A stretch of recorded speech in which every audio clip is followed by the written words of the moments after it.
ओम शांति। हमारा जन्म हैदराबाद सिंध में हुआ। शुरू से ही हमारे घर के अंदर साधु संत महात्मा सत्संग आदि होता रहता था। हमारे माता पिता भी बहुत धर्मी ख्यालात के थे। हमें यही पाठ पढ़ाते थे कि तुम्हें खिलाने वाला, दिलाने वाला, देने वाला सब वो भगवान है। तो जब हमें किसी चीज़ की ज़रूरत पड़ती थी, माता पिता से मांगते थे, तो माता पिता हमें अपने हाथों से वो चीज़ नहीं देते थे। और हमारे घर के अंदर एक भगवान का कमरा बना हुआ था। वो कहते थे जाकर के भगवान से ले लो। तो हम जाकर के भगवान के आगे बैठ कर के भगवान से प्रार्थना करते थे कि हमको ये चीज़ दो। तो हमारे माता पिता हमारे पीछे वो चीज़ रख के चले जाते थे। और जब हम आंख खोलते थे, देखते थे, तो वो चीज़ पाकर बहुत खुश होते थे। तो मन में यही भावना बैठी हुई थी कि हमें सब कुछ भगवान दे रहा है। ऐसे चलते चलते हमारा लौकिक घर दीदी जी मनमोहिनी के बाजू में था। दीदी जी का जो घर था और उनकी जो माता थी वो लौकिक रूप में भी बहुत सियानी और समझू थी। हम सभी उनसे ही हर कार्य की राय सलाह लेते थे। तो जब दीदी जी बाबा के पास सत्संग में पहुंची तो फिर उनकी माता और वो खुद दीदी मनमोहिनी हमारे पास आई और हमारे माँ बाप को कह करके तुम यहाँ सभी क्या कर रहे हो, वहाँ देखो कितना सुख और शांति मिल रही है, आनंद मिल रहा है, कृष्ण का दीदार हो रहा है, आप सब चलो। तो वो एक एक हमारे जहाँ हम रहते थे एक एक घर के अंदर जा कर के उनके माता पिता को समझा के हमारे 10-15 कन्याओं को लेकर के बाबा के पास सत्संग में पहुँची।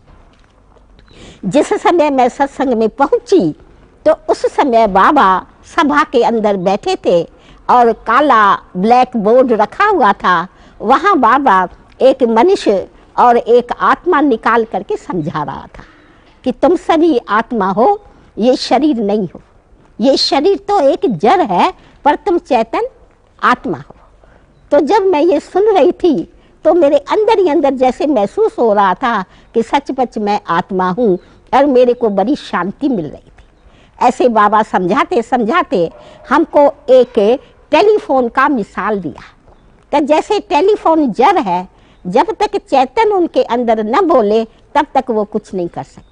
तो ये शरीर भी तुम्हारा एक टेलीफोन हो, तुम आत्मा हो, तो अपन को आत्मा समझ करके फिर बाबा ने हमको यही ज्ञान दिया कि आत्मा शांति स्वरूप है, आत्मा प्रेम स्वरूप है, आत्मा सुख स्वरूप है। ऐसे कहते जब 15 मिनट खंड बाबा ने सत्संग किया और अंत में जब ओम की धुनी की तो हम सभी शांत में चले गए। हमको 15 मिनट बैठे थे तो हमको शरीर का कुछ पता ही नहीं रहा और एकदम शांत में चले गए। जब अंत में उठे तो बाबा ने पूछा तुम कहाँ गए? तो हमने यही जवाब दिया, बाबा जो हमको चाह थी वो हमको राह मिल गई। हमको चाह यही थी कि हमको शांति मिले, वो हमको मिल गई। फिर उसी दिन से हमारा सारा परिवार उस सत्संग में आने लगा। मेरी उम्र 13 साल की थी, 13 इयर्स की उम्र थी। छोटेपन से ही ये श्लोक याद रखा था कि नज़र से निहाल स्वामी किया सतगुरु ने। तो बाबा को देखते ही जब हमारे ऊपर बाबा की नज़र पड़ी तो हमको इतना ऐसा अनुभव हुआ जैसे कि बाबा हमको दिखाई नहीं दिया, एक लाइट का रूप दिखाई दिया और मैं भी थोड़े टाइम में एकदम शांत में चली गई। और मेरे को यही अंदर आया जैसे बाबा ने एक नज़र से हमें निहाल कर दिया, अर्थात शरीर से पार आत्मा बना दिया। कभी भी हम अनेक सत्संगों में जाते थे, महात्मा गुरुओं के सत्संग पर सुनते थे, वहाँ कभी भी हमको ऐसा शांति का अनुभव नहीं हुआ अथवा अशरीरीपन का अनुभव नहीं हुआ।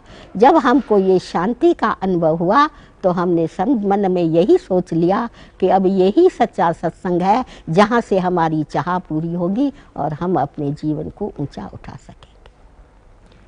हम कोई बांदेले नहीं थे, हमारा सारा परिवार आता था, पर लोगों ने हमको बहुत तंग किया।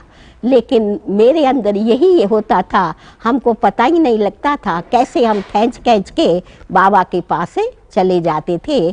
तो देखते थे बस जब तक वहाँ नहीं गए तब तक हम खाना नहीं खाते थे, क्योंकि हमने शुरू से ये पक्का कर दिया कि जब हम ये सत्संग करेंगे, ज्ञान अमृत पिएंगे, उसके बाद ही हम भोजन खाएंगे।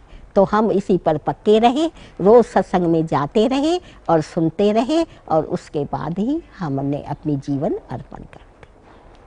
क्योंकि हमारा सारा लौकिक परिवार था, तो उस लौकिक परिवार के अंदर थोड़ी घर के अंदर बीमारी थी, पर बाबा के पास आने से ही हमारी सब दुख दूर हो गए, बीमारियां दूर हो गए और हम सभी ने, हमारे माता पिता ने ये फैसला किया कि हम अपने जीवन को सरेंडर करके हम अपने को ऊंचे मार्ग पर ले जाएंगे। तो उसी दिन से लेकर के ही हम अपने बाबा के पास सरेंडर हो गए। मम्मा जब से छोटेपन से आए तो हमने देखा मम्मा के अंदर जो निश्चय थी वो अटल निश्चय थी। आने से ही मम्मा ने ये मन में निश्चय कर दिया कि बाबा का महावाक्य भगवान का महावाक्य है। मैं हमेशा मम्मा की ये बात देखती रहती थी कि मम्मा कितने निश्चय बुद्धि से आगे बढ़ गई। इसी मम्मा को देख करके ही हमने भी अपने अंदर इस निश्चय का फाउंडेशन पक्का करके और जीवन को आगे बढ़ाते रहे। बस बाबा ही, हमने मन के अंदर आने से यही समझ लिया कि बाबा ही हमारे जीवन को ऊंचा बनाएगा। भले हमने अनेक सत्संग आदि किया और देखा, लेकिन बाबा के पास आने से ही हमारे को जो सुख और शांति मिली उस जैसा हमको कहीं भी नहीं मिला। इसीलिए हमने एकदम अपने जीवन का भी फैसला कर दिया।